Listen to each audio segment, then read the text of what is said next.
Okay. Okay, welcome everyone. I think it's my turn to talk after the opening music there. And I'm Carl Baker. I'm a senior advisor at Pacific Forum, and I'm somewhat of a latecomer to this series of discussions that we've had. This is number 6 in the series, which is a U.S. Philippines Indo-Pacific Conversation Series. And it's been organized by the with the Foreign Service Institute in the Philippines, and is supported by the U.S. State Department through the U.S. Embassy in Manila. And it's really great to have everybody here. It's an audience from really around the world, and so wherever time it is there, welcome.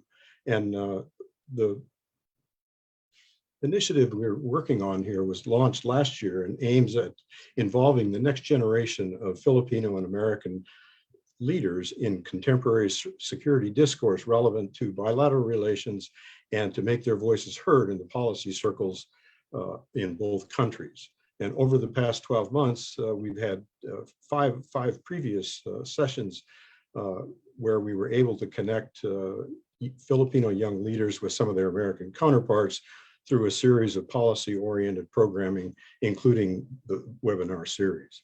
Today, we're going to feature 3 of them. And that we will hear from Edcel John Ibarra, a Foreign Service Research Specialist at the Foreign Service Institute in the Philippines.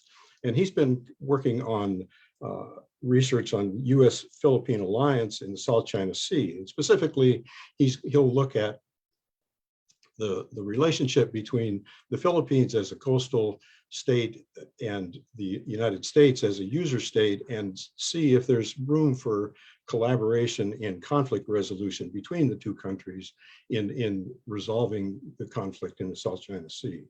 Second, we'll have Angelica Mangahas, who's a Ph.D. candidate at Johns Hopkins SAIS, and is writing a paper on U.S. alliance and the role of the Philippine Senate in shaping how the alliance serves both sides. And it's an interesting topic because it's really about domestic Philippine politics and how it's influenced what's happened in the relationship. And then third, we have Gregory Winger, assistant professor at the University of Cincinnati, and he's been doing research on U.S.-Philippine cybersecurity through defense diplomacy. And so that's a somewhat new area that the alliance is working on, and it's an interesting topic, especially in today's world of cyber warfare and cybersecurity. And then we also are privileged to have 3 senior folks to serve as discussants, and they'll also talk a little bit about their views of what they see and the topics in the papers, but also their broader view of the U.S.-Philippine alliance. And that's we have Ambassador Laura del Rosario, who is currently president at Miriam College in the Philippines, a long-serving Foreign Service officer for the Philippines. And also we have Sheena Greitens from University of the Lyndon B. Johnson School of Public Affairs at the University of Texas in Austin. And finally, we have Satu Limaye, who is a vice president at East-West Center and runs the director for the East-West Center in Washington, D.C. So I know you're all really looking forward to the presentations and the discussants' views on what's happening in the U.S.-Philippine alliance. You do need to be aware that, as you can see, this is being recorded live, and so we're not just through Zoom, but also on Facebook. So please be mindful of that. Certainly the opinions expressed by the panelists and by the discussants are their own opinions, but it is on the record, and so we look forward to hearing their views. So without further ado, then I want to turn it over to Angelica Mangahas for her presentation on the role of the Philippine Senate. Okay. Hi, thank you. So let me just share my screen and I'll get started.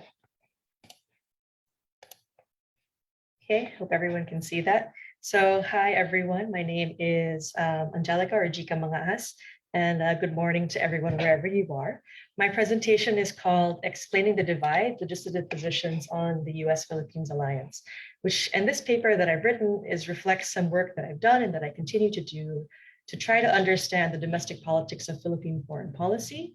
And more specifically, I'm curious about the observation that when it comes to the US-Philippines Alliance, when Malacanang or the executive branch zigs, senators and people, or the Senate as a body as a whole, tend to zag. And I'm trying to get into the arguments for why that might be the case. So for some context, after 1946, I think a lot of observers came to expect that the Philippine executive would be supportive of the US-Philippines alliance. That was sort of the dominant trend for 50, 60 years. Although at the same time, domestic support for the alliance was not universal. So it was the subject of many legislative inquiries, judicial challenges, and of course, civil society and public distaste during controversies such as those involving American servicemen. But to sum it up, in the common belief after 1991, when the Senate voted against extending the basing agreement in the Philippines, the general sentiment was the palace was reliable when it comes to the alliance. The Senate became sort of a questionable body, and a lot of the failure of the Senate, a lot of the blame, so to speak, for the failure of the Senate to extend the basing agreement was sort of laid at the feet of nationalists in the Senate. And of course, the credit to them as well, thinking of it from the positive side. But in recent years, you've seen an apparent reversal of this. During the Duterte administration, instead of Malacanang being a champion of the alliance, you sort of see the reverse. And instead, you have senators who are pushing back against that trend, sort of questioning the role of the executive in suspending agreements, such as the VFA, or the wisdom of revisiting the NVT and things like that. So now we have a question of why the reversal, will this happen again, and what does that mean for the alliance? Now, the Senate itself is, I think, worth saying that it is an important body. Theoretically, domestic politics is important for foreign policy making, and this goes back, I think, to the Putnam in 1988, whose observation that changing domestic coalitions really influenced foreign policy decisions made by the central government. And in the Philippines, the Senate has a direct and an indirect role in foreign policy. Its direct role is enshrined in the Constitution, that no treaty or international agreement should be valid or effective unless concurred by at least 2/3 of all members of the Senate. And it also has an important indirect role, which is that it's a highly publicized platform for scrutiny as controversies arise, and when it comes to revisiting agreements that have already been made, and really involving, this is really how a lot of the issues that deal with the alliance come up in the court of public opinion as well. So in my paper, I really go into 4 arguments that we encounter to try and explain, or explanations that have come up, to try and explain the divide between the executive and the legislative branches. And these are the differing threat perceptions between the two, differing performance expectations, a possible executive bias in alliance making, and then lastly, electoral strategy or elections. The first argument is differing threat perceptions. And the argument really runs that, especially in its early days, the alliance was mostly shaped by American threat perceptions as sort of the more senior member of the alliance, so to speak, while senators or Filipino senators throughout this period really more accurately reflected only Filipino threat perceptions. And this is really the case, or it seems to be distinctly the case in the basis era, where American strategic demands really shaped the way that the alliance was managed or run in the context of the Cold War, particularly in the US war. And related to that, the use of Subic and Clark during the war in Vietnam. Now, in the post-basis era, I think was really an opportunity for the alliance to be revisited with the end of the Cold War and also the war in Indochina. You really had a loss of perceived threat, combining again with the nationalist sentiment that was sweeping through the country. It makes sense to think of the closure of the bases when the threat goes away. After Mischief Reef and sort of events in the mid-1990s, that there was a perceived emergence of the threat, and therefore it was sensible for the Senate to reevaluate that partnership. And afterwards, you have the signing of the Visiting Forces Agreement. So that's the differing threat perceptions argument. Differing performance expectations runs a little bit differently, but relatedly, and this sort of says that the executive branch is more pragmatic about national security challenges than senators have to be. Senators are more removed, perhaps, from the pressure of performance legitimacy. They have more latitude to express idealistic and nationalistic positions. And these positions really don't come out of nowhere. They come out of a history that the United States has with the Philippines, leading back to the colonial time, and also leading to American involvement in Philippine domestic politics.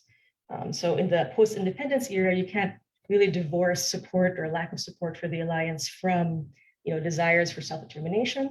And after the Marcos era, you also have to contend with this association of American support for the Marcos regime, especially during the Vietnam War and all that. So there's a strong emotive power, definitely, of post-independence nationalism, and later the return to democracy. And that's something that senators have liked to come back, and it's a theme that they like to bring up again and again, until now, actually. Yes. The third argument is executive bias, and this argument really runs that American assistance, because it is American assistance that flows into the Philippines, flows directly to the executive branch and really increases the influence of that branch at the expense of Congress. And corollary to that, senators are very distrustful of efforts to circumvent their mandate. And this is a sensitivity that comes up again and again, especially after the VFA and the implementing agreements that were signed after the Visiting Forces Agreement was signed. All of these have been subject to court challenge. And the ones that were not, the VFA was submitted to Senate ratification, that was still subject to court challenge. But the implementing agreements that were considered executive agreements received very much the same treatment. And at all the time, the executive branch will call these, usually the presidential spokesman will use language like, these are mechanical agreements, boring agreements. They're not earth-shattering agreements, nothing to worry about. And senators will always come back and say, these agreements are ploys to avoid submission to the Senate for review, to circumvent their mandate, or to erode the power of the Senate. And generally, this sort of sensitivity over mandate imposition is a theme that comes up repeatedly. And lastly, the argument that I like to raise is that part of this has to do with elections and electoral timing as well. The Philippine Senate is a body that is elected nationally and at large, which makes it different from the way that elections are run in the US, despite our systems being similar in a lot of other ways. And as a result, the Senate is a popular starting line for higher office. So for senators to elevate their profiles even more nationwide, senators may adopt sort of maverick type positions on hot button issues to galvanize public attention. And in the process, they tend to adopt an opposing position to the palace and sort of increase their profiles that way. And it's not unusual, as I note here, it's not unusual for Philippine senators to move directly into Malacanang. 3 of the last 6 presidents and 3 other runners-up. So really a 50% odds that your next president will be a senator or has history of being a senator. And the alliance in particular is a hot button issue and a potentially divisive issue because of, again, Philippine history, and is really noteworthy for that role that it has in the public imagination. So at this point in the presentation, I like to go straight to my recommendations, partially for time constraint, but partially because I think it's difficult to conclude the relative importance of each of these arguments, even today as somebody who reads a lot about them. And that has to do with the fact that the evidence base for each is really just overlapping. It's hard to tell what's motivating any one senator at any given point in time, and how we can distinguish rationale from rationalization, But despite all of that, I think it's possible to address each of those arguments. For anybody who's an advocate of a stronger alliance, that you can come up with strategies that address each of these arguments separately and sort of help make the alliance stronger, if that is your goal. So for example, for threat perceptions, I think what's really important is to identify and fill knowledge gaps that happen in the Senate where they exist. A lot of Senate resolutions that I read that had to do with the alliance, a lot of them deal with calls for information, calls for access to negotiating materials, what exactly is on the table, and those kinds of things. So it seems to indicate that there is an information gap between the executive and legislative branch. Second, when it comes to performance expectations, there's not really a lot of ways that I've seen so far for there to be legislative ownership of alliance success. And that I think there'll have to be some kind of policy creativity to go around there, depending on what future policies come in. Third, when it comes to the emotive power of nationalism, I think this is something that really cannot be underestimated. And I note here that participation in alliance activities should not really only be a matter of national advantage or presented in a cost-benefit sort of perspective, but also something that helps provide Filipinos in particular with national pride. So communications and programmatic opportunities should be there to emphasize mutual gain, mutual contribution, mutual sacrifice, where that has occurred in the past, and that has occurred in the past. When it comes to executive bias, I think the important recommendation here is to really de-emphasize a strategy of Senate avoidance, intentional or unintentional. I think everyone now thinks it's intentional, and so there has to be a way to sort of make sure that there is sustained and broad-based support for alliance activities across all branches of government. And lastly, and this is a practical matter for elections, the highest impetus to be opposition and contrarian comes always right before an election. And so the best chance for there to get that broad-based support is precisely when the elections are just finished and not when they're just about to occur. So thank you everybody for listening, and that's my presentation. Thanks, Jika. That's interesting perspective on what's happening with politics in the Philippines, especially post 87 Constitution, that things have changed, and I think the impact of the 91 base closure is still significant in the minds of a lot of people, including on both sides of the alliance. Okay, next we'll have Edcel. And by the way, I have to apologize to Jika for putting her up first. She was supposed to be second, but she very, very ably took over and did her presentation up first. So I apologize for that, Jika. And Edcel, if you're ready to go, then we'll have you give your presentation on South China Sea. Thank you, Carl, and apologies to Jika also. Good morning from the Philippines, and good afternoon and good evening to those in the United States. Today, I'll be presenting my paper titled Advancing the Philippines-US Alliance for Conflict Resolution in the South China Sea, Policy Options from an Issues Approach.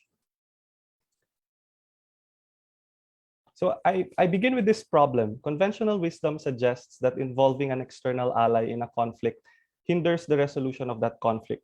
The reasoning goes that advancing an alliance with a third party would only encourage counter-alliances and arms build-ups between the conflicting states, which in turn increase the likelihood of war. Applying this wisdom to the South China Sea disputes, the Philippines ought to resist being dragged into the Philippines ought to resist dragging the United States into the conflict, and the United States ought to resist being dragged, because advancing the alliance would only worsen the situation. Indeed, this is China's position. At the ASEAN Regional Forum Foreign Ministers meeting last year, Chinese State Councilor and Foreign Minister Wang Yi said, "The interference by countries outside the region has constituted the biggest threat to peace and stability in the South China Sea over recent years," clearly referring to the United States. So I wonder, do the Philippines and the United States really have no option to contribute as allies to conflict resolution in the South China Sea? Here, my concern is not to arrive at detailed policy recommendations. There are already numerous works published that offer sound policy proposals. Instead, my concern is to explore the theoretical range of policy options for the allies to contribute to conflict resolution. I found my answer by applying the issues approach in international relations to conflict resolution. Put briefly, the issues approach acknowledges that a state's interests and behavior can vary depending on the specific issue in question. This contrasts with realism, which assumes that states are always interested in amassing power. Applied to conflict resolution, the issues approach suggests that in analyzing a conflict, we must first identify the specific issues that make up that conflict. Identifying the component issues of a conflict is important because each specific issue implicates a distinct set of direct parties, and each issue also implies a distinct type of conflict resolution. So here's my argument. An issue-based analysis reveals that the United States is not completely external to the conflict. And even on issues where the United States is undoubtedly a third party, an issue-based analysis offers hints at potential policy options for conflict resolution for both the Philippines and the United States. In other words, the issues approach can help us clarify who the direct parties are in a conflict, and it can also help guide us in thinking about potential policy options for resolving the conflict. So the South China Sea disputes consist of three sets of issues: territorial and maritime jurisdiction issues, traditional or military security issues, and non-traditional or non-military security issues. Each of these issues imply a distinct type of conflict resolution. First, the territorial and maritime jurisdiction issues, which are largely legal disagreements and represent the root causes of the conflict, require actual conflict resolution. Actual conflict resolution means things like territorial settlements, maritime boundary delimitation, and clarification, revision, or creation of new legal regimes. Second, traditional security issues require conflict prevention and conflict management. Conflict prevention means putting up mechanisms to make sure that conflict does not lead to violence, while conflict management means working together to de-escalate the situation in case violence becomes unavoidable. Finally, for non-traditional security issues, it requires the disputants to coordinate their policies among each other. Working together on issues of mutual concern can temper animosities, thus contributing to transforming habits of competition into habits of cooperation. On to resolving the territorial and maritime jurisdiction issues. First, the territorial sovereignty issue is about who owns the disputed South China Sea islands, namely the Spratlys, Paracels, Scarborough Shoal, and the Pratas Islands. This issue concerns only those states that have claims to any of these islands, so it's Brunei, China, Taiwan, the Philippines, Malaysia, and Vietnam. Obviously, between the Philippines and the United States, only the Philippines is a direct party. Still, one option for the United States is to offer mediation, conciliation, or good offices between any of these disputants. The maritime boundaries issue is about how much maritime space a country is entitled to, whether generated from that country's claimed islands in the South China Sea or from the mainland coast.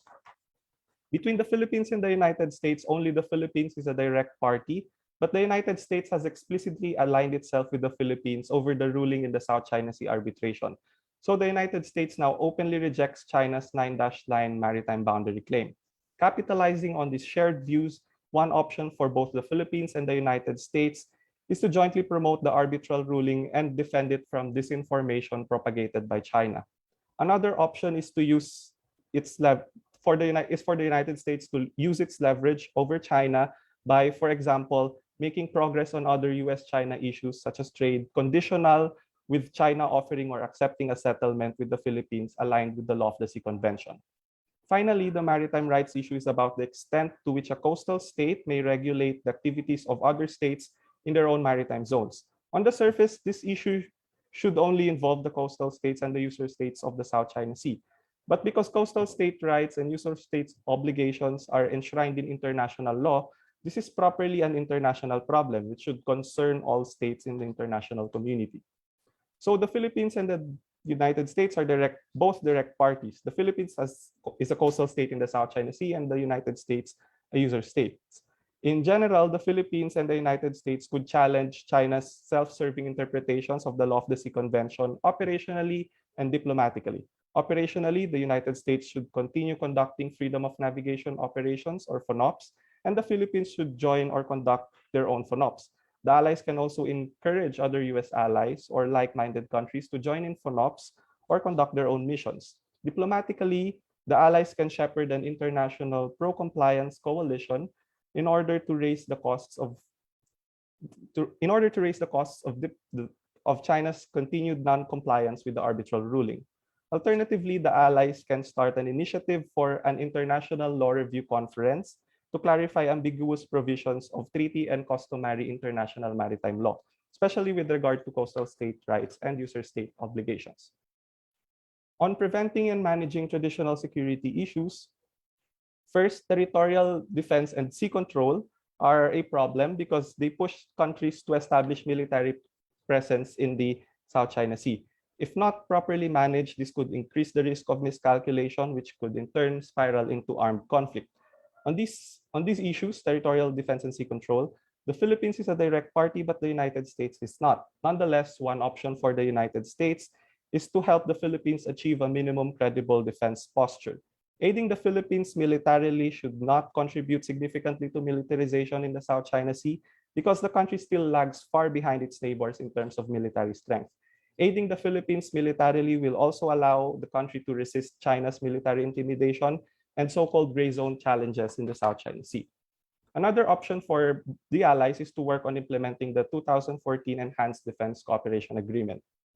Finally, maritime power projection is a problem because China views itself as a target of US maritime power projection through the FONOPs. So each time there is a FONOP, China tries to actively expel US forces from its claimed maritime zones. This increases the risk of miscalculation, which again could spiral into armed conflict if not properly managed.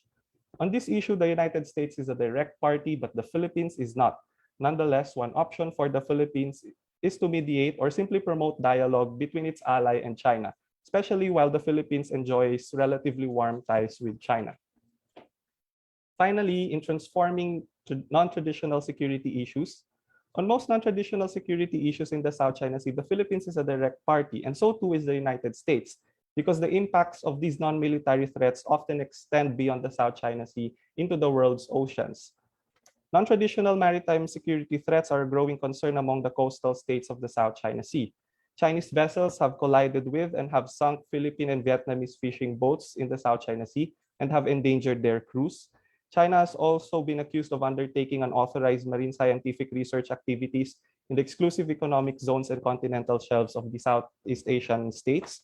And most serious, China has contributed to the deterioration of coral reef ecosystems and depletion of fish stocks in the South China Sea through its land reclamation and condonation of illegal fishing by Chinese fishers.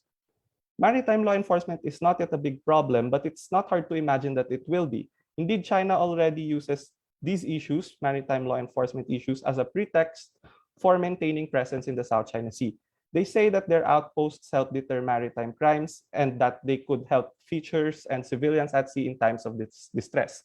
In general, the Philippines and the United States could pursue two broad policy directions on non-traditional issues. First, the allies could jointly champion practical cooperation in regional and international forums. However, to maximize the benefits of conflict transformation, all disputants, including China, must be included. After all, the point of conflict transformation is to foster habits of cooperation. Cooperation could therefore occur on existing platforms that already include all the coastal states in the South China Sea, such as the ASEAN Regional Forum or the expanded ASEAN Maritime Forum under the East Asia Summit. Particularly on the issues of fisheries management, marine environmental protection, and marine scientific research, Article 123 of the Law of the Sea Convention provides a framework for cooperation. The Philippines and the United States have at least two options to contribute to Article 123 cooperation.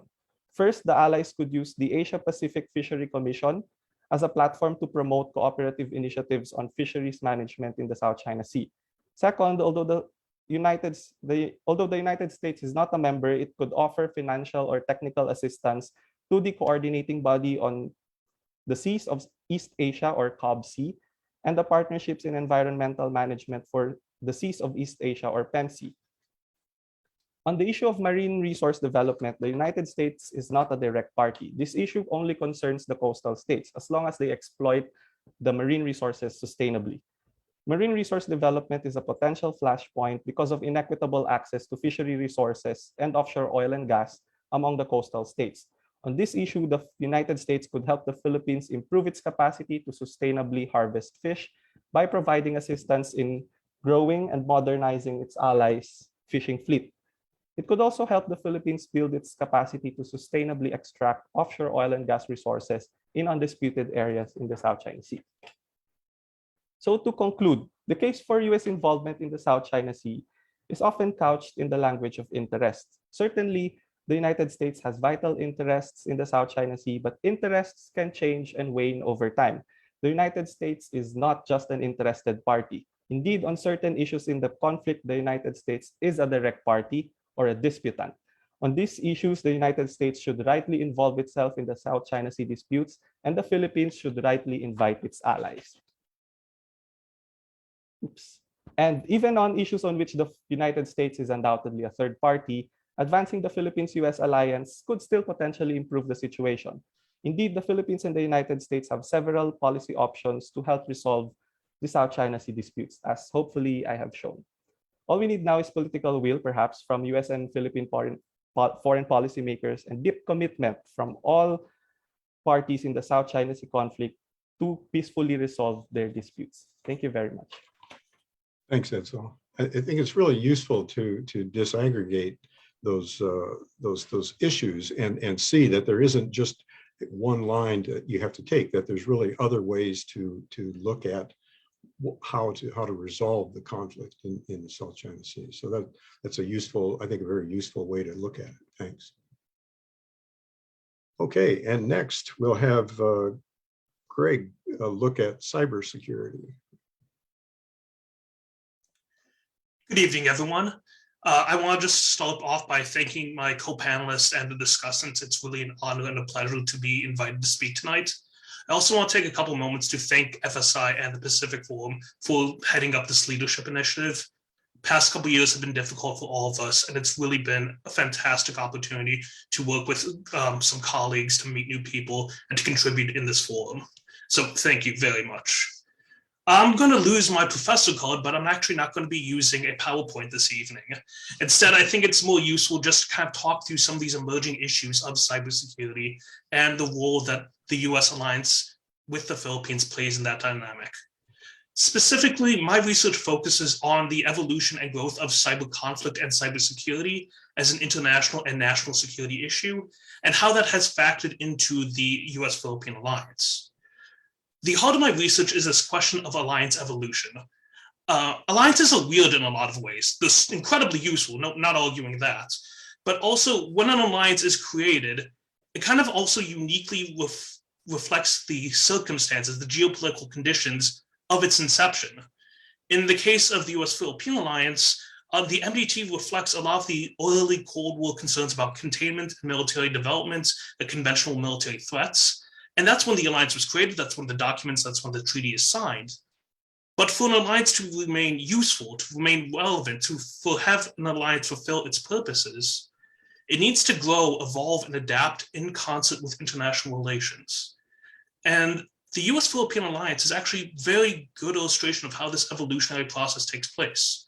Yes, it starts in Cold War containment, but the alliance adapts very effectively to the post-Cold War era. It becomes incredibly useful during the global war on terrorism, and now it's a linchpin of renewed strategic competition in the Indo-Pacific. That's how alliance evolution is usually thought of as a political terms, responding to political conditions. One of the key arguments I'm making is that there's also a technical aspect of that. As new technologies, as new theaters of international and geopolitical competition emerge, alliances need to adapt and evolve in response to those technological changes in order to remain relevant and remain effective means of international security. Most notably, that includes cybersecurity. So my research begins in the 1990s and tracks the inclusion and incorporation of cybersecurity within the US-Philippine alliance. The good news is in the 90s and early 2000s, it actually is a pretty successful story. What we see is a lot of pre-existing points of cooperation and collaboration between the US and the Philippines, especially things like law enforcement and counterterrorism. As cybersecurity and as the internet becomes more and more of a thing, those pre-existing relationships between institutions and often between individuals successfully adapt and expand into cyberspace. This is, again, most notably seen with law enforcement. Things like human trafficking, internet fraud, cybersecurity investigations, existing relationships between US and Philippine law enforcement agencies were able to very effectively start bridging that gap. The real high point of this is in 2016, where both the Philippines and the US suffered a series of major cyber attacks. In response, the bilateral relationship and the alliance is very useful for incident response and post-incident investigations. The high watermark of this is actually you having a cyber event included in the 2017 Balikatan exercises. Just an expert exchange, but even that shows the incorporation of the alliance. What's unfortunate after that is that although pre-existing points of cooperation, usually centered around the embassies or existing relationships, those points of cyber cooperation continue. But really, since 2016, the growth of cybersecurity within the alliance has kind of stalled. I know everyone on this call is just shocked that there's a bilateral relationship issue that's kind of stalled since 2016. And that is part of it. For the past 6 years, the focus has been on just preserving and sustaining pre-existing points of the alliance and even just saving the alliance itself. And with the impetus on preserving those points of contact or those existing initiatives, it's hard to really generate the impetus or the energy to expand into new areas like cybersecurity. There's only so many hours in a day, so much attention we can spend. That's part of it. That's a very important part of it. But one of the things I want to highlight and that my research centers on is it's not just about elite discord within the alliance. That there's actually a fundamental, deeper issue about cybersecurity within the US-Philippine alliance that we still need to start thinking about and addressing. What's interesting is in 2016, both the United States and the Philippines suffered major cyber attacks. In the US presidential election, in the Philippines, it's a series of attacks tied to the Comelec breach, the Bangladesh bank heist as well with Makati. There's a series of DDoS attacks tied to the South China Sea ruling. Both countries suffered major cyber attacks. And in the wake of 2016, both countries start to reprioritize cybersecurity as a national security issue. What's interesting is even though there's this new push for cybersecurity development, the United States and the Philippine government pursue that cybersecurity in fundamentally different ways. In the United States, the American approach to cybersecurity is very much national defense oriented. Primary adversaries are foreign state actors, and the primary institutional resource to address those threats is overwhelmingly military, especially centered around US Cyber Command. In the Philippines, the threat perception in the focus is more on non-state actors, cybercrime, both operating inside the Philippines and on an international basis. And the institutional response to that is not externally oriented, it's not militarily oriented, it's creating new institutions like the DICT, Department of Information Communication and Technology, to kind of spearhead the growth of cybersecurity on critical infrastructure issues. What's important about this is both of these paths are perfectly fantastic. They reflect national threat perceptions, they reflect national prioritization, but because there's both the strategic and institutional divergence, it kind of unintentionally sidelines the US-Philippine alliance in addressing cybersecurity issues. They prioritize different things, and they create and emphasize institutions that have either limited or no pre-existing basis within the alliance. And that's kind of where we are. There's still important points of cyber cooperation, but the kind of growth we see in under the alliances like NATO just hasn't happened yet. And so the ending of my paper is kind of focusing on where do we go from here? What kind of policy implementations, what kind of policy avenues do we have? And there are really 3 points within the alliance to start emphasize about how to address this gap within the national approaches to cybersecurity. One is the more effective use of existing defense diplomacy programs to reposition them to address cybersecurity needs and more effectively incorporate it within the alliance. For example, regularly there are natural disaster response exercises within the alliance. Why not also include things like cyber incident response exercises, things like attacks on water plants, critical infrastructure, start developing both the means, practices, and legal frameworks for joint assistance to happen when that occurs. There are existing mechanisms that can help this work.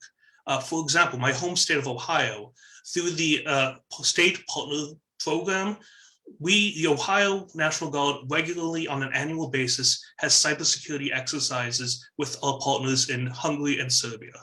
There's no reason that exact same state partner program can't be used by the Philippines to hold cyber training exercises with Hawaii or Guam, who are its partners. So take the exact existing mechanisms and recognize that cybersecurity is an alliance issue, and you need to start practicing and incorporating it into it. The second avenue is it's also essential to start developing new mechanisms of cooperation. As both the United States and the Philippines have created new institutions, new government agencies to address cybersecurity, these are fantastic. DICT is a great creation. CISA in the Department of Homeland Security, excellent. But when you create a new institution, you don't have those pre-existing institutional links to partner states and partner institutions that can be effective in terms of crisis response. There's tons of room of cooperation, especially between DICT and Department of Homeland Security, but there needs to be an initiative now to actually start cultivating those links, to building them now proactively before they're immediately necessary. So that's an important step that really needs to be thought about and undertaken. And last one, and this one's kind of near and dear to my heart, is recognizing that cybersecurity is not going to go away anytime soon.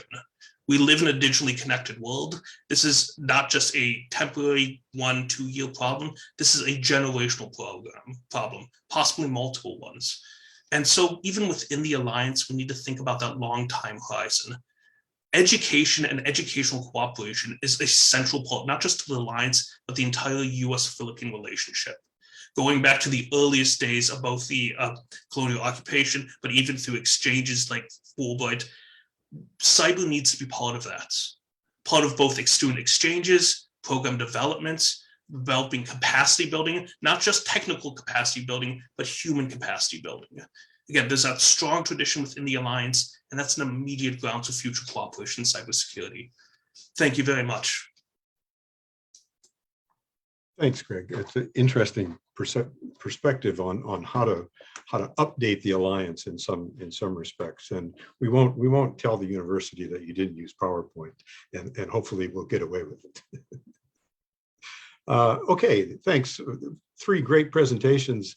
Now we have 3 discussants to give their views on each of the papers, as well as their views on how they see the alliance shaping up for the future. And I'm going to start with Ambassador Laura del Rosario for her views on the topic. Okay, thanks a lot, Carl. Actually, while listening to the presentations, I decided to throw away what I prepared because I said, wow, they're going into other areas that, I need to talk about as well. Anyway, let me start by saying that, because of Jika's presentation, the Philippines at that time, when democracy was restored through Cory Aquino, the bases were considered as pawns. They saw that that Marcos used the military bases as pawns for the US to continue supporting it in its martial law regime. And therefore, I think it was just logical that when the military bases agreement was up for ratification in the Senate decided to reject that. And so the US bases had to leave by 1982. Unfortunately, in 1992, the Chinese also issued a document saying that the East China and the South China Sea are their territorial seas. I think in a way, in the Philippines, sometimes we don't see what's happening in the region or outside. And I think that also explains Greg's frustration, because we tend to focus on the domestic rather than saying on what's happening around us. But at that time too, a few years later, at least in the Philippines, we were trying to figure out, should it be economic priorities and then political priorities later? Because at this time, Myanmar was supposed to be part of ASEAN, and the US was also strengthening its investments in China and the European Union. And then we were asking, why are people investing in countries that are not supposed to have to be respectful of human rights? But then, of course, the view was that if you allow a nation to progress economically, hopefully the democratic values will come in, but not in the case of China and not in the case of Myanmar. Despite the progress in China, look at China now. It is so rich and so militarily mighty that it's now considered to have the biggest navy in the world, and it's now the purveyor of surveillance technologies that will aid potentially autocratic governments, to control their citizens. So this is where it led to, helping China to develop, and then how it's using its power and its wealth and its technology, to further oppress people. But going back to what we're concerned about in the South China Sea, for instance, the Philippines is now known to be hedging, during the time of President Duterte. But we have also noticed that that China has also become more aggressive and more punitive in its actions. Like, for instance, when Australia wanted to question, to get an investigation on how the COVID-19 started, China reacted against Australia. So for us, also, if we look at that, we also have an experience with China. During that, in the early 1990s, China advised ASEAN to put aside the claims issue in the back burner and say, let's not talk about that. Instead, let's talk about cooperation. And what happened is that China did a creeping invasion on Mischief Reef. So, okay, I said, we were thinking, why did we believe that we should put the claims issue in the back burner? And even the Code of Conduct, or the Declaration and Code of Conduct, up to now, after 20 years, and China has already changed the features in the South China Sea, we're not making any progress. And at the same time, coupled with this on how much can we trust China, we have also been wondering how much risk is the United States willing to put in the South China Sea? You know, because we understand very well that the Americans would say we take no sides in it, but at the same take no sides on the claims, but at the same time we want to know how much are you willing to risk, how much are you willing to push, how much are you willing to push back. We are glad, of course, now that the Quad is re-energized and there is AUKUS, but at the same time we are also worried about what we call the choke points. The South China Sea has a lot of choke points. It can be done not only through the shipping, through the ships, but for us, they are choking our fishermen in Scarborough Shoal. What used to be a traditional fishing area is now closed. Almost, you know, our fishermen cannot go beyond a certain area, despite the fact that Scarborough Shoal is part of our EEZ. So aside from choke points in the maritime area, there are also choke points in the trade area. There are now what we call important supply chains that China can control. And it has been reported that China has done a lot of work to make sure that the goods that many countries cannot do without it will control the production of goods that many countries can do without. And it can use those as choke points. I'm glad that the US and the European Union have also somehow discussed the possibility of decoupling certain industries from China. So maybe this is something that we perhaps as a small country can work on together when you talk about decoupling. What will you do? Where will you place them? And then how can an ally really be part of that movement in the reordering of the new global trade? It is unfortunate. It's almost sad that the global trading regime and the open markets that that made China rich is now being eroded.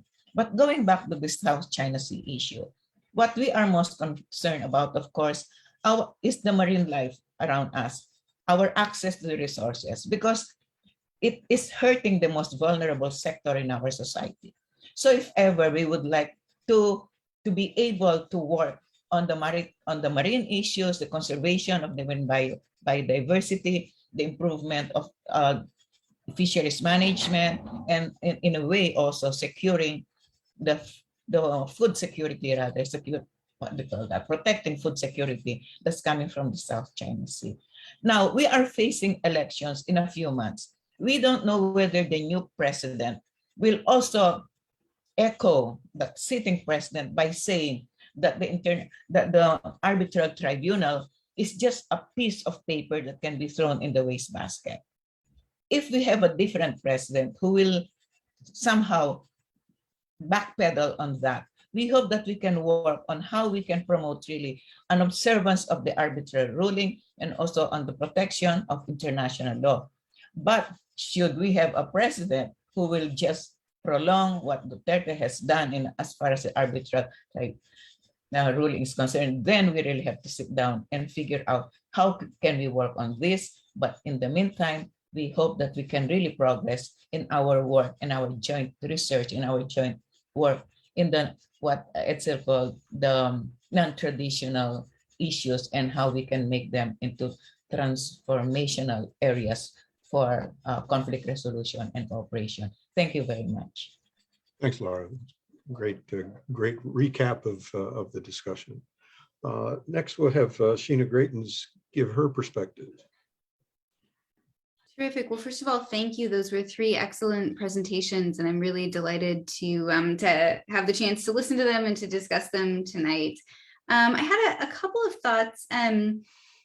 One has to do with, as we're thinking about the electoral politics and the domestic politics of the Philippines, I do think that there's at least some sense in the United States that while the presidential palace over the course of the period from 45 onwards has tended to be, more pro-American and pro-alliance in its orientation, that since sort of the 90s, there have been some alternation, or at least some swings in the Philippine presidency, in terms of some presidents being sort of, more willing to advance security cooperation and more willing to depend on security cooperation, whereas others, and I'm thinking here particularly of Arroyo and Duterte, have been more skeptical of the alliance and more inclined to try to seek out either economic or sort of a modus vivendi with China in particular. And so, one of the questions is, this is really a question about the policy implication of that. Are there ways for the United States and the Philippines to design particular forms of cooperation that can be more stable versus less stable, right? I can think of some things that might not inflame some of the domestic politics in the Philippine Senate, quite as much, because it would be harder to campaign against them, right? If the story is really that a lot of this is about senators' electoral incentives, and I found the presentation's point on that pretty convincing, that's a big part of the story here, right? There are still forms of cooperation that the United States and the Philippines might be able to focus on and emphasize, such as humanitarian assistance and disaster relief, and the capacity building that's necessary for that, which to a certain extent is also capacity building in maritime domain awareness and maritime security, right? Because the capabilities for HADR and broader maritime awareness and maritime security could overlap substantially. So I just wanted to raise that as a question, what does that imply for maybe particular areas of emphasis for security cooperation? And then I was really struck, in all the papers, I know we're more focused on security issues tonight, but there's been big debate in the United States around Indo-Pacific strategy about the United States trade agenda. And in particular, its lack of an economic agenda for a region that really has pushed toward economic integration. And some of that's been driven by countries in the Indo-Pacific itself. So I was thinking about, an economic agenda, things like education and pandemic response, and, what opportunities the panelists might see for those specific areas of growth. And again, I know the papers or the presentations, all of which were really excellent, were by design focused a little bit more on security cooperation, but might there be some spillover effects? And is there a way, to what extent can the defense cooperation or security cooperation get traction with some of these other pieces missing? A third question had to do with the issue of, maritime capacity and the discussion about the U.S.-Philippines alliance approach to the South China Sea. One of the things the United States has said from time to time is that, yes, it doesn't take positions on the disputes themselves necessarily, but it is committed to upholding a peaceful, rules-based process of resolving the disputes. And so I wondered in particular what our panelists would make of that, sort of in light of particularly the upcoming presidential election, right? We have a president who is a Senate candidate, who's the front runner right now, who has indicated that he's pretty skeptical of the arbitration ruling that Aquino pursued in 2016. And so I wanted to ask a little bit about what the effects of that might be on alliance politics. That's necessarily speculative, but one thing alliance partners do is sort of plan for possible future scenarios. And I wonder if it's sort of worth thinking through, what the implications of that might be, that sort of domestic political change could be for the alliance itself. And then sort of a final question for the second two presentations just had to do with, this issue of where to focus capacity building efforts. The Philippines has traditionally had, an armed forces that was very land heavy because it was internally oriented.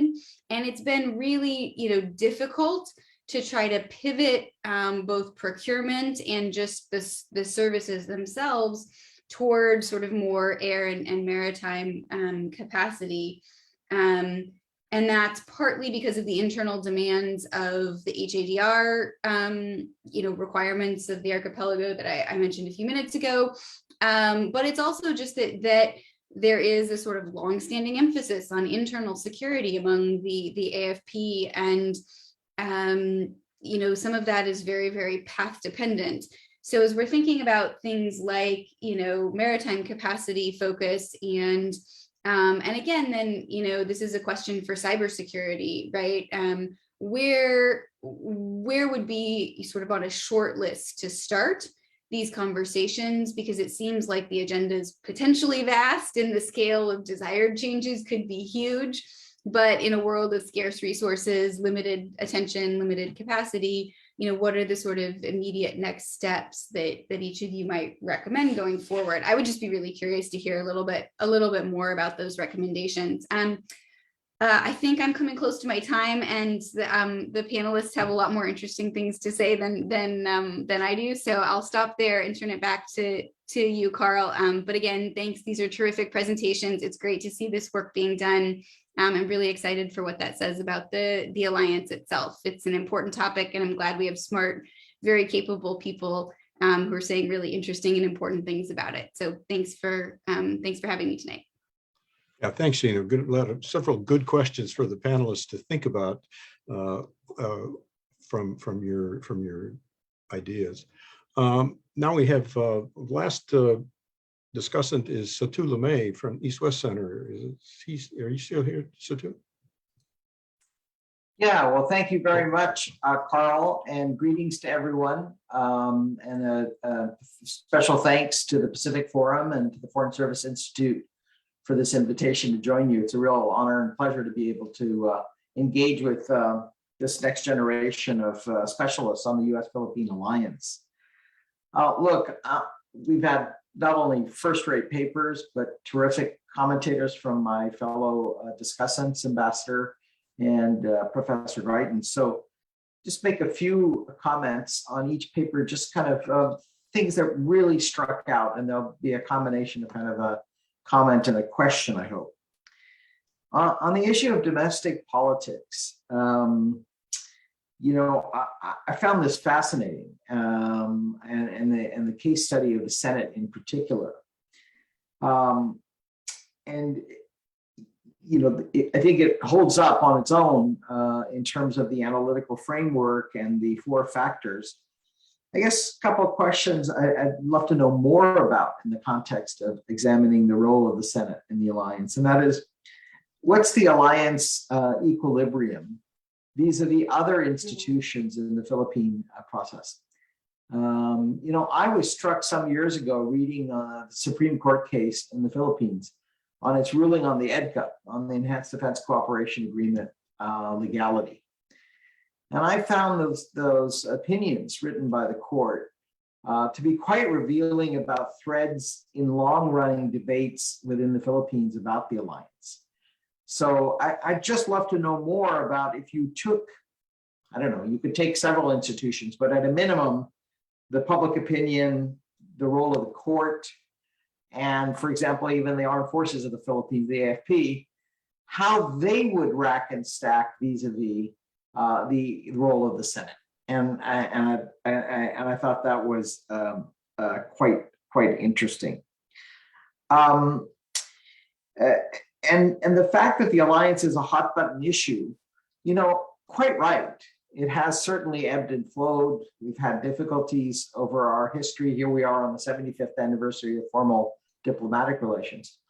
But really what strikes me as quite extraordinary about the U.S.-Philippine Alliance is the quite high level of public support for an alliance in two quite cantankerous societies and quite societies that have a lot of debate, discussion, and that constant belies whatever issues that come up, such as the Supreme Court case on EDCA or the Senate's vote in '92.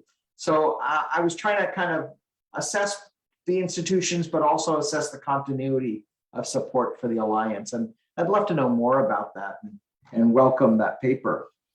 On Mr. Ibarra's paper too, so much has been written about the South China Sea. Frankly, I was quite interested in what you had to say. And I love the disaggregation of the issue areas and the way in which you presented issue areas.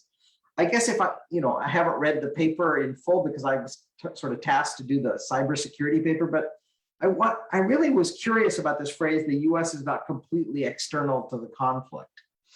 Because in some senses, the way in which we approach the South China Sea conflict is not through the lens of either the Philippines or Malaysia for that matter, or Vietnam for that matter, but through what we consider to be a rightful interpretation of the United Nations Conference on the Law of the Sea and what rights are allowed vis-a-vis that. And obviously not all countries share those interpretations, but certainly many do. And the Philippines, in filing its tribunal, certainly did. So I wanted to know a little bit more about the framing of the US as not completely external to conflict, but setting up the framework of the US, external allies as complicators of conflict resolution. The other thing I was hoping to know more about from your paper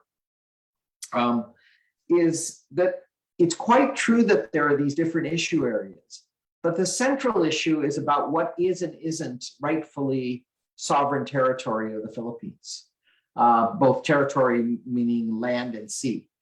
And I thought that even if there are issue areas where the US is not directly implicated, the core issue is sovereignty and whether or not the alliance functions to support that sovereignty, either in legal ways or military ways or others. So those are my two comments. And on the final comment paper on Dr. Winger, I must say this was the one I was assigned. And I have to tell you, it was wonderful to see the US-Philippine alliance through a lens of an issue that I had never, ever seen the alliance through.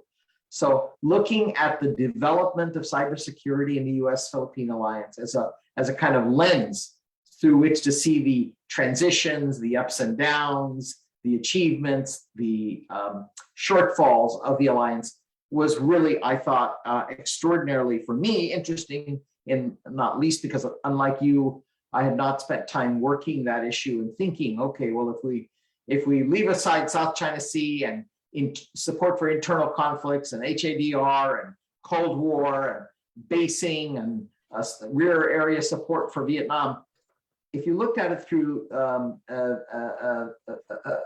the issue of cyber and cybersecurity, what would the alliance look like?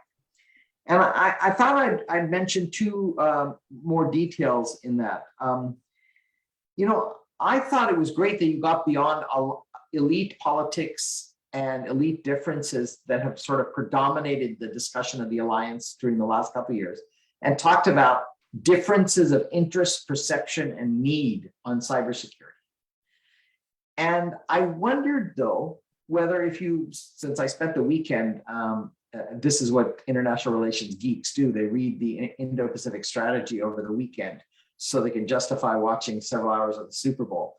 I got to tell you, I thought, wow, maybe we're heading towards a time when the US-Philippine alliance is going to pay a lot more attention to technology and cybersecurity issues because of the nature of the evolving threat and needs on the high-tech front.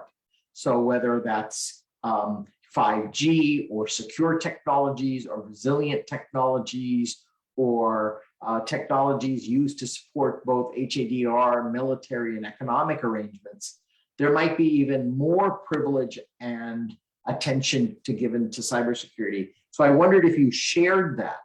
And the final thing, I just wanted to ask you a little bit more, if cybersecurity in the Philippines is viewed through the prism of cyber crime primarily and cyber infrastructure, then I did enjoy, and I totally advocate and support our National Guard arrangements, maybe doing cyber training and cybersecurity training. That's not at all incompatible with what I'm about to say. But I did wonder why it was necessary to have that military component, because it would seem to me that there could be other tools in our toolkit to improve Philippine ambitions on cyber crime issues via FBI training, legal training, other mechanisms that I'm certainly not an expert on and don't know much about. And so I wondered what you thought those opportunities could be beyond just, for example, the state partnerships through the National Guard. So let me leave it there and say once again how much I enjoyed the papers, how much I learned from the papers. And I am particularly really optimistic about the alliance, not least because people from both countries, from both the Philippines and the US, are these rising stars who are asking really tough questions and looking at new ways at the alliance, and will hopefully work to improve US-Philippine alliance as we mark the 75th anniversary of formal diplomatic relations. Thank you very much. Thanks, Satu. Okay, we have a lot of good questions for the panelists, but before I give you the chance to respond to the discussants' questions, I want to say that we're ready to open it up to the question and answers for everyone that's in the audience tonight. And so to ask a question or to comment, please use your raise hand function. It's located in the reactions tab on the bottom of your Zoom screen, and wait to be called and unmuted by Pacific Forum staff before speaking. Please state your name and affiliation before commenting or asking questions, and please be very brief. Alternatively, you can also post your questions in the Q&A tab. I have a couple there already, but if you are going to use the Q&A tab, please identify yourself by stating your name and affiliation. So before we go back to the presenters, I want to add a couple things to what the discussants have asked you. And there's one question from the Q&A whatever you call that thing in Zoom. Sorry. The question is from Dennis Manziger, and he's asking something similar to what Satu asked about the impact of the Philippine excessive maritime claims from a U.S. perspective. What has that had? What have those excessive maritime claims had on the U.S.-Philippine security relationship? Because I think that's part of what Satu was getting at in some of the different perspectives between the U.S. and the Philippines. And then second, something that no one has really talked about, but that is a pet peeve of mine, is what impact does the Philippines' participation as an ASEAN member state have on the alliance, and specifically in the issues that you raised? To what extent does the ASEAN membership help or hurt the Philippines in executing its alliance relationship with the United States? So with that, I'm going to go back to the presenters, and we'll just start with Angelica again and let her respond to some of the discussants' questions. Hi. Yes, I want to thank all the discussants for really their kind comments and really thorough discussion of everything that everything that they saw. I'll try to get through a lot of questions, but if I miss one here or there, maybe somebody can bring it back to me later on in the discussion again. I do want to agree with Professor Greitens that there is some nuance in the level of support that the alliance has had from different executive parties. But often I think the distinction from administration, excluding Duterte, from administration to administration has been the direction of the alliance. So Arroyo was very inward looking, talking about internal security, Operation Enduring Freedom Philippines, and the conflict in Iraq. And so that was a dimension that was emphasized in the US-Philippine relationship at that time, and definitely not the China issue, which as correctly pointed out, was really focused on joint development. And also, as Ambassador Del Rosario pointed out, that there was a big scope for economic cooperation. And it's still a question that sort of overlooks sort of Asia today, which is how exactly does the economic question sort of fit into the rest of this? And so I agree with sort of both of those points in that there needs to be a broader strategic view of the alliance that has a strategic economic perspective in addition to a strategic political perspective, and that really that is almost a missing leg of American strategy in the Indo-Pacific. That's not a very controversial view, I think, and I think many will support me in sort of saying that. In terms of what cooperation mechanisms are are there that are less button pushy or less hot and perhaps can support more sustained cooperation. I think capacity building, HADR are the obvious ones that were brought up. But I really want to emphasize the importance even of symbolic actions, mutual, anything that sort of encourages and sort of elevates the Philippine position rather than sort of a donor and recipient relationship.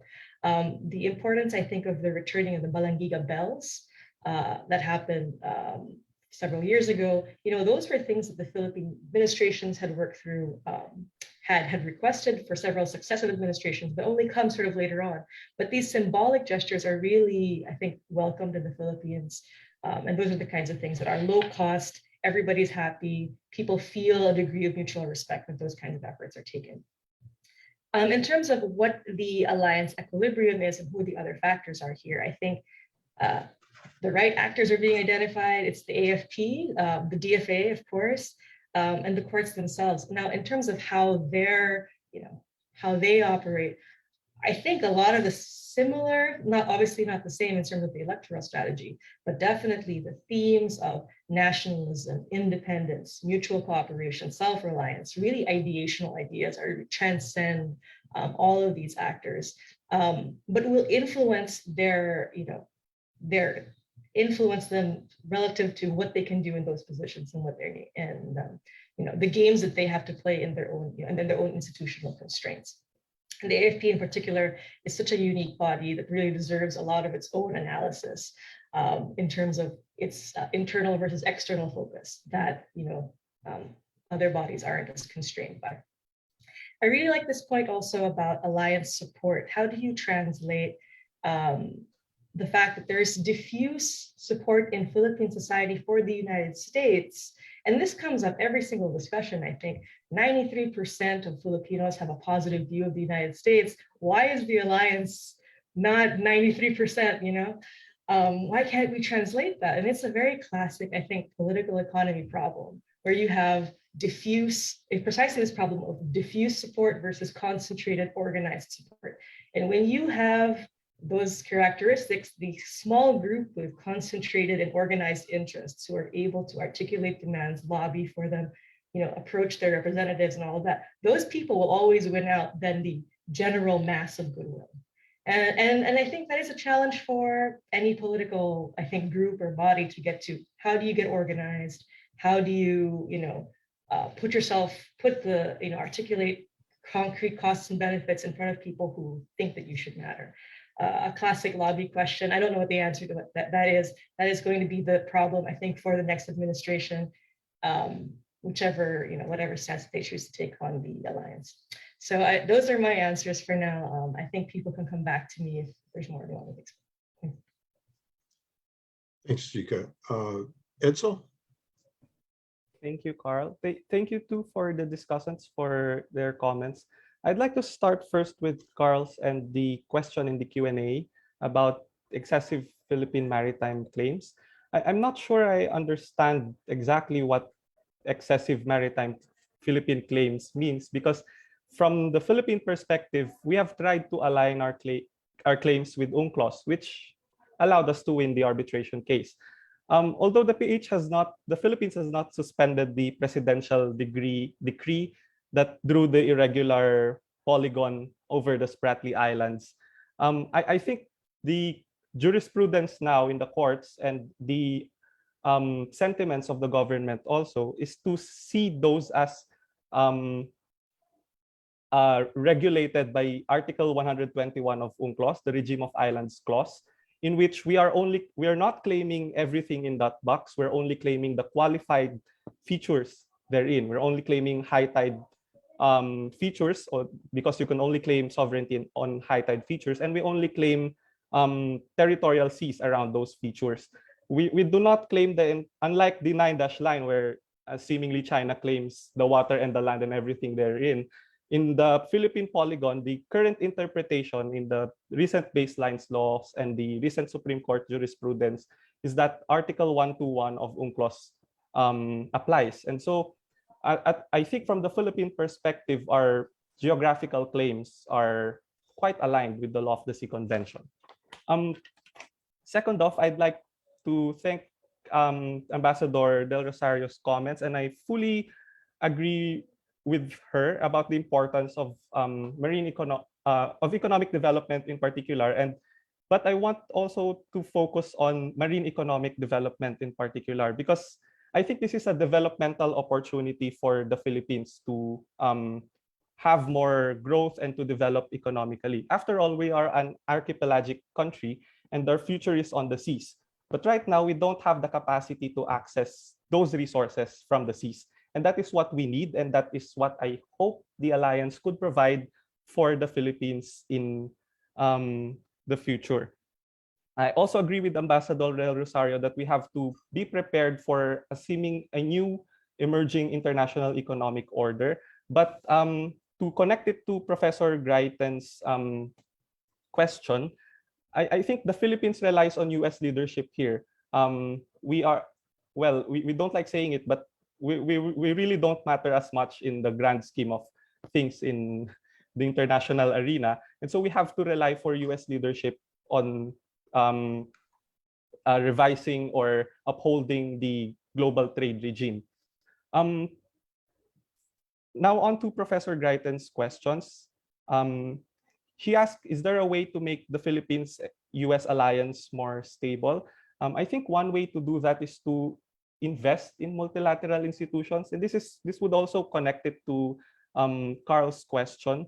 For example, the Philippines and the US could not only talk bilaterally among themselves, but also to talk with ASEAN countries, ASEAN partners in ASEAN forums, such as the ASEAN Regional Forum, where everybody's in there. And that could be a platform that could protect the alliance from shocks, bilateral shocks, if there are changes in the policy in the United States and the Philippines. For example, if the Philippines and the United States invest in multilateral cooperation, then that cooperation would continue even if it's not very easy to overturn multilateral cooperation. Sometimes when you start multilateral institutions, they assume a life of their own, unlike with bilateral deals that it's very easy to abrogate them. So one way to insulate perhaps the alliance is to invest in, insulate the alliance from bilateral shocks is to invest in multilateral institutions. Regarding the shifting views about arbitration in the Philippines, I think what will matter at the end of the day is the degree of China's aggression in the South China Sea. Even President Duterte, even if he said that the arbitral award is scrap paper, he was forced to acknowledge it eventually as Chinese ships loiter in the Philippine exclusive economic zone. So as we see more aggression by China into Philippine waters, I don't think the arbitration may sway one way or another, but I think it's like an institution that will assume a life on its own and will continue even if domestic leaders in the Philippines do not support it. It all depends on the degree of Chinese aggression. Priority areas, I think I'd like to see the implementation of EDCA as number one. And also, I'd like to see some defending of the arbitral award from China's disinformation. China is propagating so much disinformation about the arbitral award, saying that it lacks jurisdiction, etc., etc. But all of those things have already been addressed by the tribunal. Unfortunately, in international forums, we are not responding to those kinds of disinformation, and we, by our silence, allow such disinformation to propagate. On to Dr. Limaye's question about the United States being not completely external to the conflict. I think what I just mean by this is that the United States is a direct party on the issues of maritime rights, and it's also a direct party in the issue of maritime power projection. I'd also like to frame it this way. China sees the United States as a complicator in the South China Sea disputes, but the South China Sea disputes is complicated. We cannot simplify it as China is proposing to do. China is proposing to have two tracks of diplomatic discussions to resolve the South China Sea disputes, bilaterally and China ASEAN. But the issues do not fit only bilateral or China ASEAN configurations, as I hope I've shown in my paper. It's more complicated than that, and we need more than two tracks, more than what China is saying, in order to resolve the disputes. But I agree with Dr. Limaye that the core issue here is sovereignty. But it's not going to be resolved anytime soon, and there are other aspects of the disputes that will continue to complicate things. And I think while we are striving for actual conflict resolution of the sovereignty issues, we should also move to make progress on trying to manage, prevent, and transform some of the other issues in the South China Sea disputes. I hope I made sense there.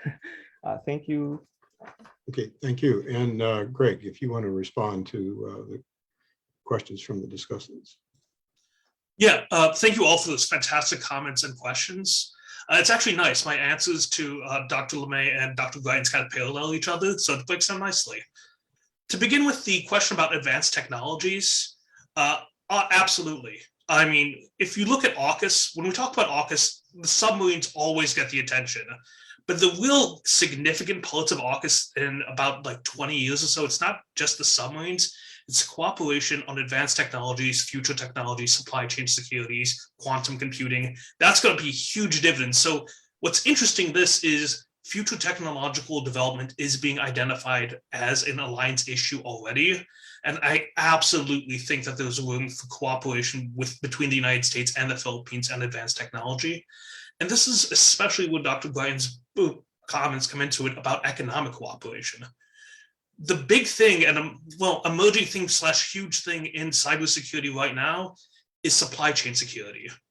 That it's not just about malware, it's about where do your machines come from, what's that supply chain look like, how do you have a secure supply chain, because it's highly concentrated right now in a very few producers, and there's a major push right now towards a diversification of supplies as a supply chain security issue. And I think the US-Philippine alliance is ripe to benefit from that. A huge economic potential to diversify economy, diversify economic cooperation, and not just have both economic benefits and security benefits. Absolutely, there's a lot of room for that. The other question, you asked specifically why the military, why not other institutions? And there are a couple of points that are really important to stress here. Why military does the MDT apply to a cyber attack or not? If there's a foreign-backed cyber attack that strikes the Philippines or the United States that crosses that threshold of a foreign armed attack, does the Mutual Defense Treaty apply? If the argument is yes, and NATO at least has very clearly said that answer is yes for them, then this is a military domain, and you would need to have some type of bilateral relationship capacity to operate in that space to fulfill the MDT requirements. And so that's why that military component is essential. What I would emphasize, though, is this cannot just be military. You're 100% right on that. That cybersecurity is a national security issue that requires not just whole of government, but whole of nation kind of approach. And so there needs to be investment through the alliance in all kinds of aspects of cybersecurity. That includes policing, that includes civilian sectors with cyber emergency response teams, education. And this, again, was asked, in terms of capacity building prioritization, this is easy for me. It's human capabilities, investing in scholarships, investing in education, investing especially in institutions. Weapon systems are big. You can get to cut ribbons. They're great. They can last a couple of years. But if you invest in people who can grow, who can adapt, and who can apply their knowledge and relationships throughout the alliance and across multiple different issue areas, including cybersecurity, that's going to be a much bigger payoff for the alliance in the long term. It's also a lot cheaper, to be honest. how many scholarships can you fund for the price of a jet fighter? I mean, it sounds weird to think about it that way, but in 30 years, what's going to be more relevant? Investing in junior officers and policy practitioners, or investing in a fighter that's going to be obsolete and never even used in combats? And so for cybersecurity, especially, as countries develop new institutions, especially emergency response groups, even partially civilian organizations, Estonia originated this, and Ohio is kind of capitalizing or copying it, is having a civilian cyber reserve. People who are architects, lawyers, who work day jobs, but kind of like the National Guard, in the event of a cyber response, you can get activated and go to help a city that might be suffering a ransomware attack. This is also where the Alliance is very useful in terms of identifying new institutions, best practices, communicating those ideas at the ground floor. Because it's easy to build effective institutions when you first get started. It's a lot harder to try and come back 10 years later, find what's wrong and fix that. And so that's where I think there's a lot of value to be had here. Thank you. Thank you. Okay, I've got a lot of people who have sent in questions and answers, although a lot of these are actually comments. And so what I'd like to do is go to Christine Lisette Castillo has some questions, some specific questions that I'd like to go to. And Christine is from National Defense College of the Philippines, and she has two questions, one directed to Edcel and the other to Dr. Winger. So comments from other panelists are also appreciated. But her question for Edcel is, the Maritime Zones Bill passed the Philippine Lower House's third and final reading on December 2021. How do you think this bill, which gives sovereign rights to the country in several maritime zones, can affect the Philippines' claim in the South China Sea disputes? Go ahead, Edcel, and answer that, and then I'll get to Dr. Winger's question. Thank you for the question. Unfortunately, I haven't seen this particular version of the Maritime Zones Bill yet, but the Department of Foreign Affairs has been advocating for the passage of such a bill, because right now the policy framework in the Philippines is not very clear as to how we could exploit resources in the exclusive economic zone.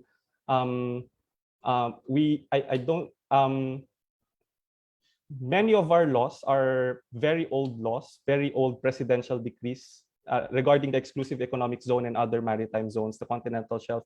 They are very old presidential decrees signed before UNCLOS even went into effect.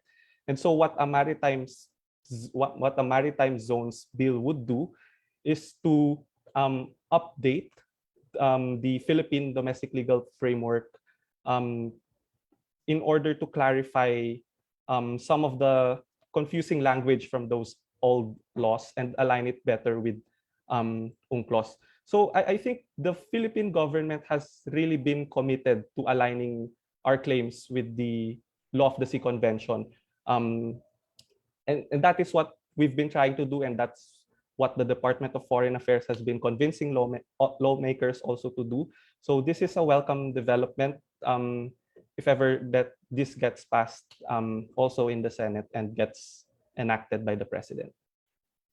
Thanks, and Greg, the question for you is, Christine suggests that the major issues in cyber cooperation are the digital divide and gaps in cybersecurity capabilities between like-minded states. And as you mentioned, the difference in the US and Philippine approaches to cybersecurity as a national security issue.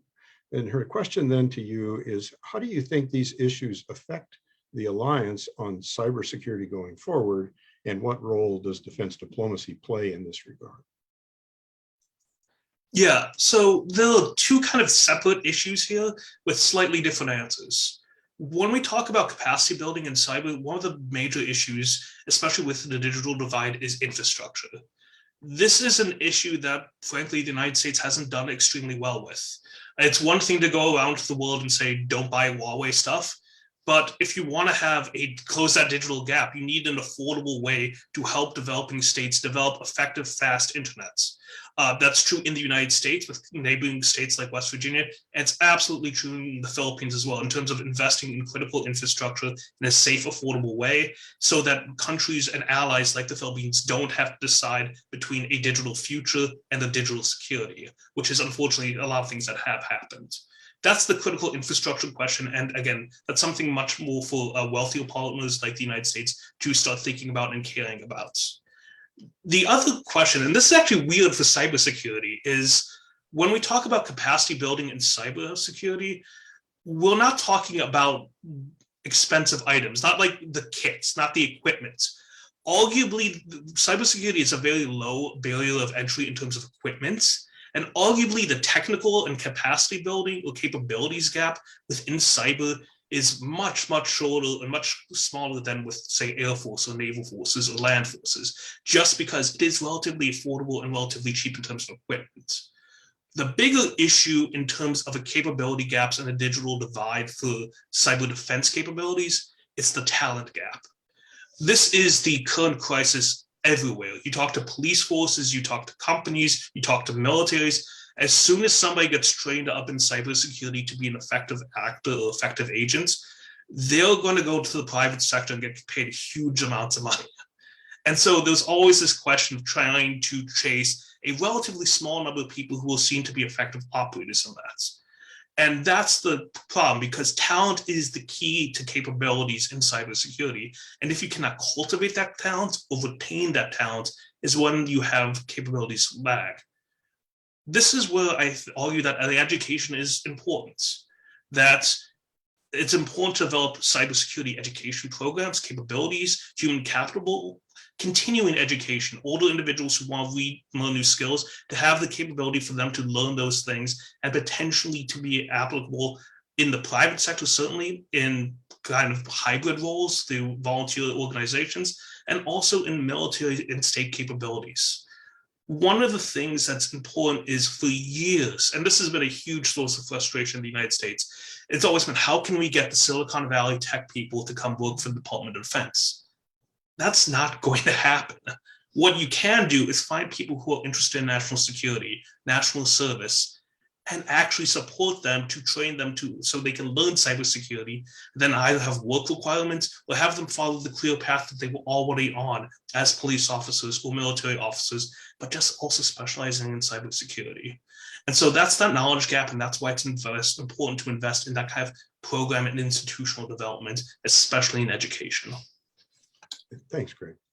Okay, we have another question here. This is sort of a general question. I think I'll probably direct it to Jika, although anyone else, including someone of the discussants, if you'd like, can take a crack at it. But the question is, or the observation is that a July 2020 survey from social weather stations found that 58% of Filipinos had little trust in China.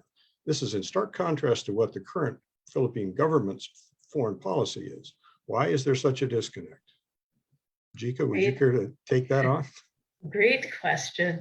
So I'm not familiar with that specific SWS poll, but that really doesn't surprise me. Yeah, I think it's similar to the response that I gave Dr. Limaye earlier, which is really getting from public opinion to policy. There's a lot of steps in the Philippine scenario. And I think maybe watching the United States or other places, we expect the gap between opinion and policy to be a lot smaller than it is. In the Philippine case, the gap is quite large, and try and figure out, and I think this is my real goal here, is to try to figure out what are all these domestic political instruments that we really need to understand, and why is there such a disconnect? And I should say that it's not bad for there to be a little bit of a disconnect. It is good to make sure that there is responsiveness to public opinion, but at the same time concern for, technocratic belief and all those things that have to be considered. So I'm not sure why the disconnect is there, but I will say it's unsurprising, and I don't think that's likely to change. I should say anywhere, anytime soon. Yeah. Okay. Yeah, Greg, did you have your hand up? Do you want to? Yeah, I just want to quickly add on that. So this is the U.S. context kind of perspective. There's kind of a running joke that foreign policy elections are kind of like the unicorns. Everyone talks about it, but I've never seen it. And it's like, yeah, foreign policy perspectives matter, opinions matter, but is that the #1 issue when people go to the polls and choose who they're going to vote for? Very rarely it is. So it's the disconnect might not be that these things don't matter, it's that there might be other issues that matter more. I will say that, in the Philippines, a lot of foreign policy related or adjacent issues are extremely important in domestic politics. I think anything to do with foreign labor, overseas migrants, all of those things, which take up the majority of public interest in foreign affairs, those things are major selling points, even in elections. President Arroyo was big on the whole migrant laborers, the heroes of this generation. But the alliance doesn't have that same, I guess it doesn't have that same domestic, again, like a concrete interest base to really, like the faces of the alliance, I would say. Ambassador Del Rosario, you act like you want to say something about the comment. Okay. See that the strong support for America in the Philippines is due to the fact that there is no Filipino who doesn't have a relative in the United States. Okay, that's the joke that's coming. I mean, maybe it's true. You have a cousin, a sister, or a third-degree cousin or an aunt there. But second, also maybe because of our own cultural, exposure to the Americans. And I think that's why I said, remember when I was talking about rights, should economic rights precede political rights? Filipinos are still there. We're always thinking about our karapatan, as we call it, our rights, right? So in effect, we are very American in that sense. Now, if you look at the support also, I mean, why is it that the presidency or some politicians somehow seem to vacillate? Let's also mention that there's a Chinese lobby in politics. And I think if you look at, I was listening to Greg closely, and I think in a way he was saying, if there was something happening in the US in your elections in 2016, it's also possible that in our own country, a similar movement or event was happening, from other governments. So what I'm saying is we are not in a bubble in our US-Philippine relations. We cannot put it in a bubble. Somehow other factors will come in. And I think that's why I somehow indicated and implied that perhaps our alliance should really be enriched in the economic and also in the social front. Our institutions are so weak. They're the first ones to collapse every time there's a change in policy, because our government functions in such a way that when the administration changes, somehow the cabinet and the sub-cabinet officials change. But if we want to have a very stable way of running government, we should really build our people who are below the sub-cabinet. If you strengthen them in the values, in transparency, especially in governance, then I think whatever happens up there will not matter so much. I always have a belief that a system is so good that if it's run by a monkey, it will still run. Thank you. Thank you. Okay, we're almost out of time here, so I've got several comments left in the Q&A, and I'll just run through them real quickly here. Jose Antonio Custodio points out, as several people have already, that the defense and security sector essentially are inward-looking, and they have an internal focus, and that creates problems because it results in the inability of the Philippines to make up its mind if China is a threat or not, is an example of it. And I think that it's a point well taken. Tony Estrada points out that the South China Sea is vital to the economy of other countries in Asia, and that their trade with the Philippines is actually quite significant, and that should be recognized. Maria Lourdes Salcedo wants to thank Ambassador Del Rosario for her analysis with the systems approach and a brilliant historical perspective. She'd also like to echo the point that how much is the US willing to put into the alliance in terms of the South China Sea issue?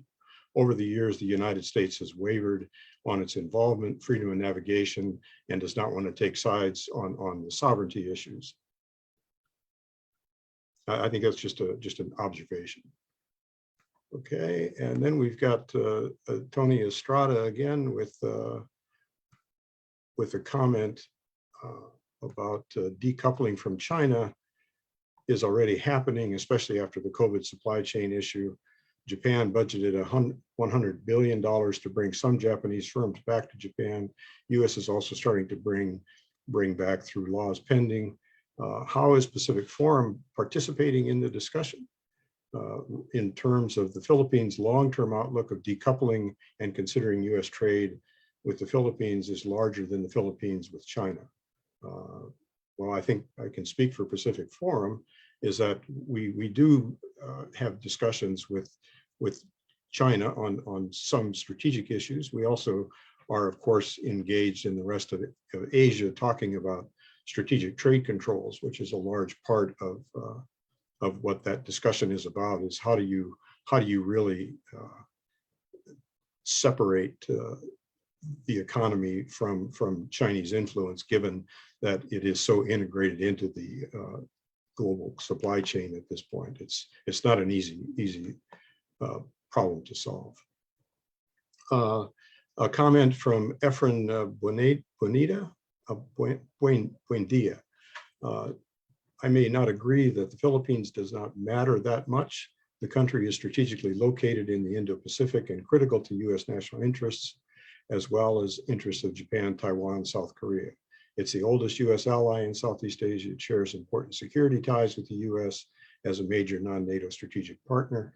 The mindset of downplaying the role of the Philippines must be changed, and we Filipinos, especially those in government, should make our country matter. I think that's a sentiment shared by most. Kazir Irvan Tanyada, cooperation on technology, specifically on sensitive tech, is dependent on whether or not the US can trust the Philippines, given the latter's flip-flopping on its foreign policy. I think Greg addressed that. Greg, do you want to say any more on the topic? I think it's going to be an ongoing issue, because the biggest obstacle to cooperation, technology, and cybersecurity is building trust. So much of this is about information control, not letting people into your networks, not sharing codes, passwords, intellectual property. It takes a long time to build trust, and once it's lost, it's very difficult to rebuild. So that's, again, the foreign policy flip-flopping is one thing, but it's also, if we want these things to be effective in the future, we need to start working on rebuilding those relationships now. Okay, thanks. All right, we're really kind of out of time. What I want to do is give the presenters an opportunity to wrap up any comments that they might have, and in doing that, there's a couple questions here that you might be able to roll into some of that. And Hunter Martson says that he would love to hear Edcel elaborate more specifically further on the next steps for EDCA. And if you wouldn't mind taking that on as part of your response. But having said that, let's go back to Jika for her first or for her final comments. If you could make it brief, we appreciate that. Well, I just wanted to thank everybody in Pacific Forum again, and the discussants especially, for all of your great comments and support over the course of this program. I guess my two parting thoughts based on all the final things that I've heard that I saw in the Q&A portion. First is that getting reassurance on both sides over the importance of the alliance, the quality of the alliance, and making sure that both sides are there for the other is still a very important factor. I think we hear a lot of questions still over what are the guarantees, what exactly are the lines drawn. A lot of these are coming out of just a fundamental insecurity in position, I think, on both sides, and getting to a better place on that relationship, the actual relationship will improve or paper over a lot of those problems. The second one is that the alliance is a fundamental feature of the US-Philippine relationship. And it's a starting point for a discussion, but it does not need to fit and fix all problems, I think, in the US-Philippine relationship. There's plenty of places for that relationship to evolve, for strategy to evolve beyond the military relationship, and this is again coming up repeatedly in Q&A. Economics matters, American economic strategy in the region matters, and I would love also in the future to see a lot more work and to have that more highlighted, I think, in future panels. So that's how I'd like to move it. Yeah, Jika, if you don't mind, Hunter Martin actually had one other question. It was for Ambassador Del Rosario, but you may be interested in it also. And he's asking about how the Chinese lobby manifests itself in Philippine politics. Who represents the lobby group? Is it Chinese business leaders, diplomats, others? Are the senator or some senators involved? If you care to take a crack at it. I don't have any specific details, but of course there is a very strong Filipino-Chinese community that has strong trade relations with China, who are important ambassadors on both sides, I think, and making sure that the right messages are being received. There is also, Chinese chambers of commerce in Manila and Davao, which was reportedly important to President Duterte. But that's a lot of old news for me, and somebody more in touch, I think, will have better answers for Hunter. Okay, thanks. Edcel, you're next. I think I'd go straight to Hunter's question. The next step should be to build infrastructure in all the agreed locations. As I understand it right now, the prepositioned US assets are mostly related to humanitarian assistance and disaster relief. But although HADR has a maritime component, we have to use EDCA as a deterrence against China. And I think I'd leap from that to my parting words, that we have to start looking outward, not only for threats, but also for opportunities for development.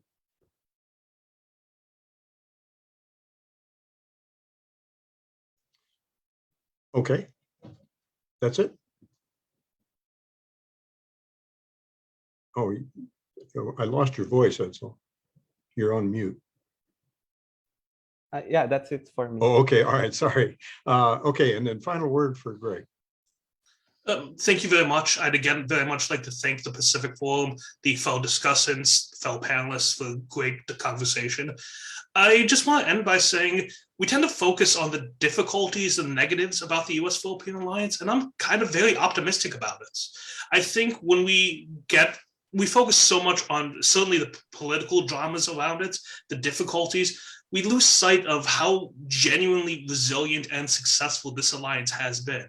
You name an obstacle, from internal divides, external changes, technological shifts, the alliance has continued to endure and survive throughout that. And so as I look at things like cybersecurity, yes, there are huge challenges, huge developments that come forward, but it's also the Philippine alliance has successfully navigated similar challenges previously, massive challenges, and done so successfully. And so at least in this regard, as much as we focus on elections, there's an underlying bedrock that I think is significant that we shouldn't lose sight of going forward. Thank you again for a lovely evening. Thanks, Greg.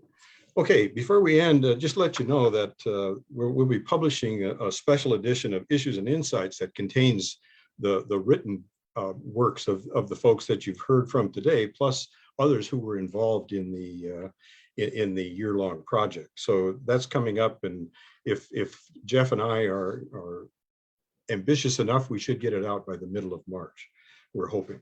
So you guys have to remember to finish your papers and send them in so we can get it out by the middle of March. So with that, we'll move now to remembering who sponsored this thing. And so we'd like to acknowledge the generous support of the U.S. mission in the Philippines for the project. And at this point, I'd like to turn it over to John Groch, the Public Affairs Officer at the U.S. Embassy in Manila, for closing remarks.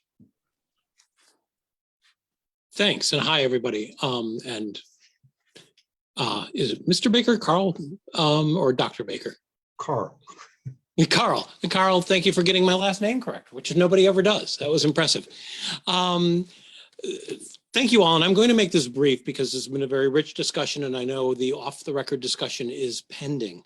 But I just want to say a few words of thanks on behalf of the U.S. Embassy, first and foremost, to our presenters and to our discussants for what was a superb discussion. This is my second tour in the Philippines, and I have learned more in the last couple of hours from you all than I've learned in a variety of venues since I've been here both tours. So thank you very much for that. And thank you, Carl, for your excellent moderation. We also want to thank Pacific Forum.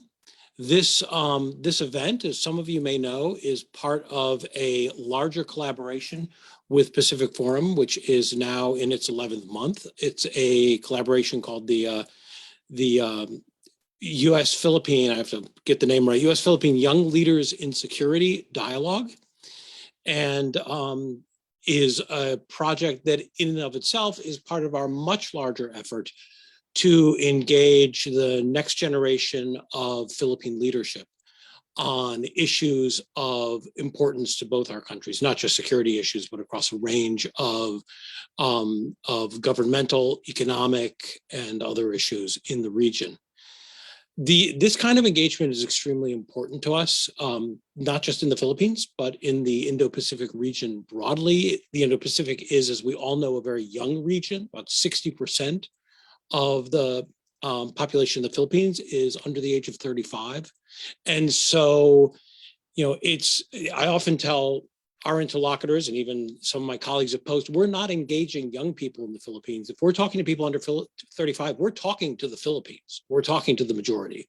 And so programs like this are of enormous importance to us in terms of building and deepening and strengthening our alliance and partnership with the people and the government of the Philippines. So I would like to thank you all for agreeing to participate and agreeing to move that project forward. It is our hope, as with anything we sponsor in our section, it is our hope that this will not be the last time we see you all.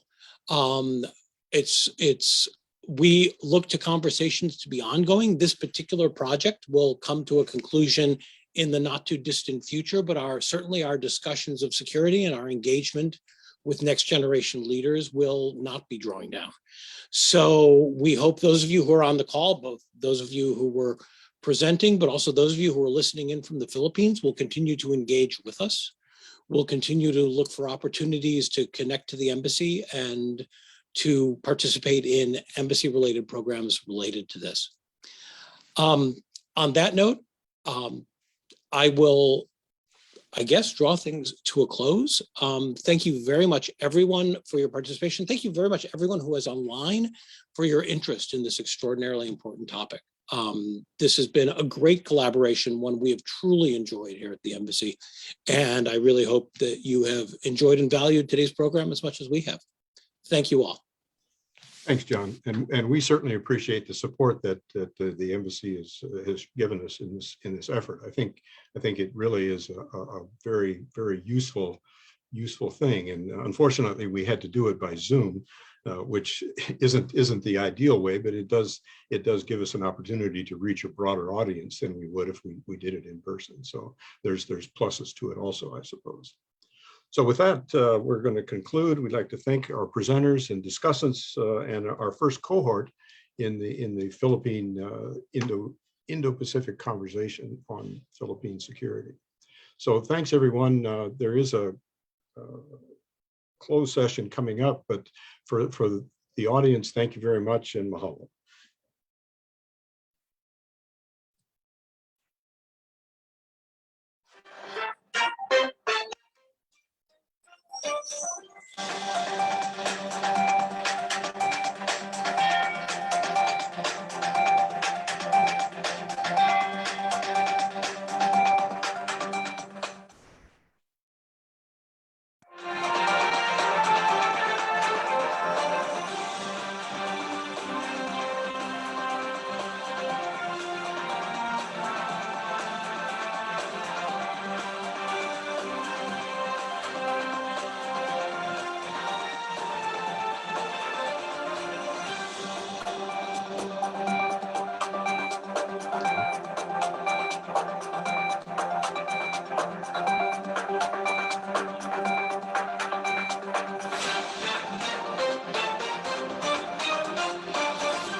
This event will now be transitioning into a closed-door session that is exclusively for members of our U.S. Philippines Next Generation Leaders cohort and guests. If you've been invited, please stand by. To the rest of our audience, you will be removed from this webinar momentarily. We thank you again for joining us and hope to see you at a future Indo-Pacific Conversation Series event. Mahalo.